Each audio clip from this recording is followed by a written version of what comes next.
أعوذ بالله من الشيطان الرجيم. بسم الله الرحمن الرحيم.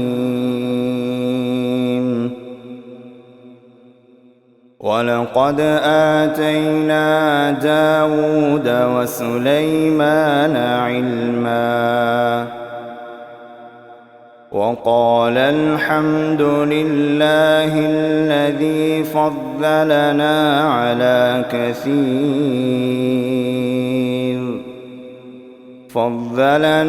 على كثير من عباده المؤمنين.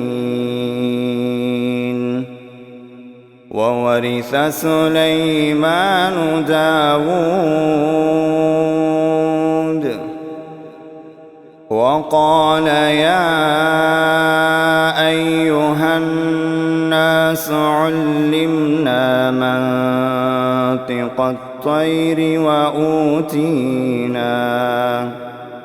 وأوتينا من كل شيء إن هذا لهو الفضل المبين.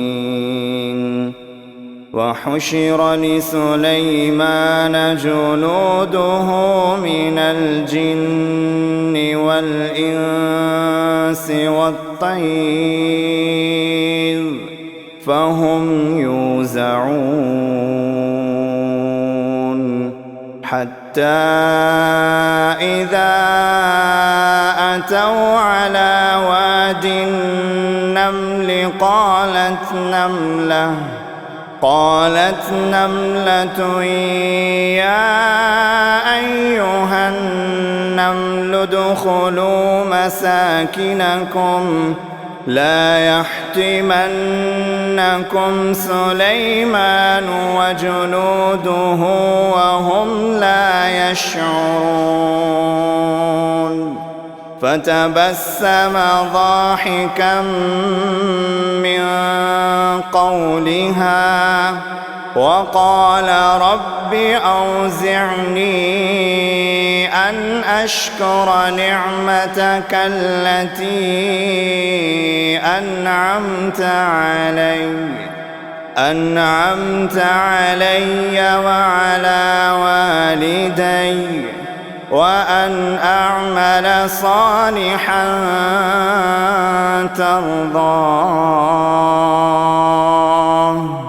وأدخلني برحمتك في عبادك الصالحين.